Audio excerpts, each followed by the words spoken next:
She heard a small cry, and what she found is nothing short of a miracle.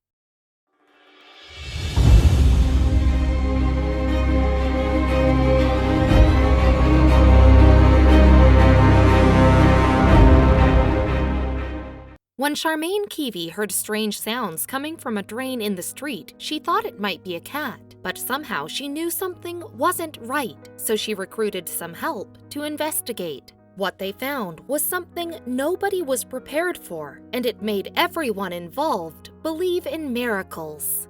63-year-old Charmaine runs a catering company in Port Elizabeth, South Africa. Being a business owner gives her the flexibility to choose her own schedule. Early every morning, she takes her wiener dog Georgie for a walk. This April day seemed a day like any other, but when her dog started barking loudly at a drain duct in the gutter, everything changed. Georgie is not usually a barker, so Charmaine was puzzled. Then she heard the small cry coming from the drain. At first, she thought it was a cat meowing, but decided to get on her hands and knees to listen closer. After a few seconds, she realized those weren't really feline sounds. Charmaine started panicking at the thought of what might be down that drain. She wanted to investigate, but she needed help.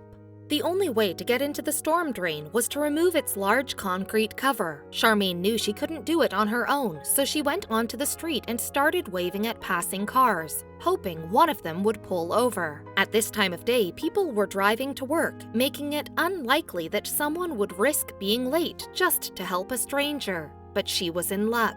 Electric fence installer Corny Viljoen stopped his car. Charmaine explained to him what was going on, and he also bent down to listen to the sounds. He too heard faint sobs that he thought could be human. He walked to the trunk of his car and pulled out a steel bar. With Charmaine's help, he used it as a lever to lift the concrete lintel covering the drain. They looked inside but saw nothing. The bottom of the drain was about 6 feet down. Carefully, Corny climbed inside. As soon as his feet touched the ground, he started feeling multiple stings on both his legs. He realized he was standing on top of a red ant colony. Unfazed, he continued his mission, but maneuvering inside the drain didn't prove to be an easy task. When I got into this hole, it was higher than my head, and it was so narrow that I had to go down on my knees and I couldn't bend over, recalls Corny. He started feeling around with his hands in the dark, looking for the source of the cries. Then he touched something that sent a chill down his spine. Corny's hand came upon what felt like a baby's leg. His suspicions were confirmed. It was a baby's cries that he and Charmaine had been hearing. He took out his phone and snapped a photo to document the situation. Unsure if the baby had any injuries, he picked it up very carefully. That's when he realized something even more shocking.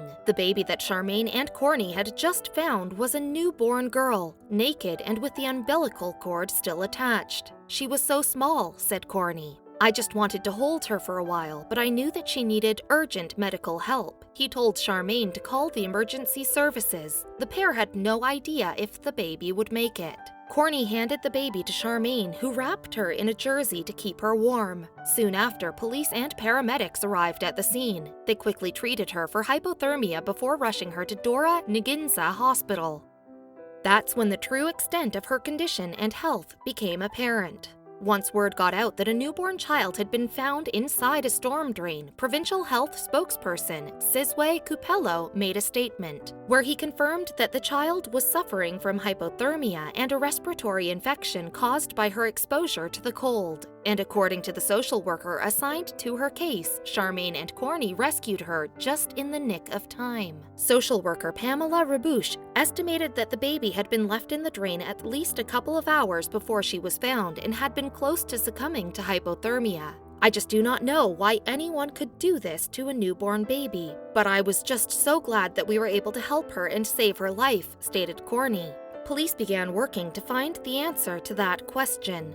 Police spokeswoman Colonel Priscilla Naidu put out a call for any witnesses or people with knowledge of the incident to come forward. An investigation into concealment of birth and child abandonment was also opened. The department's Family Violence, Child Protection, and Sexual Crimes Unit was called in to try and trace the baby's mother. But Charmaine believes it's not only the mother they should be looking for. There is no way that a mother who had just given birth could have lifted that heavy concrete cover on her own, as it took me and a very strong man with a big steel bar to get the lintel off the drain, said Charmaine. There are clearly people out there who know who the mother and baby are. Meanwhile, at the hospital, the baby proved to be a fighter. She's not out of the woods yet, but she is breathing on her own now, and the nurses say she will make it, Corny said. Hospital staff named her Grace April, and her story has made her a celebrity of sorts at the neonatal ward. If her mother isn't located, Mrs. Rabouche is tasked with finding her a safe home. Despite her first few hours of life, Charmaine believes she has a bright future. I cannot help but feel that there is some sort of plan and purpose for this little girl's life, Charmaine told reporters. I honestly believe I was meant to find that baby by God, as I usually take a different route on my dog walk. I hope if the mother does not come forward that Grace April finds a loving family and makes her mark on this world.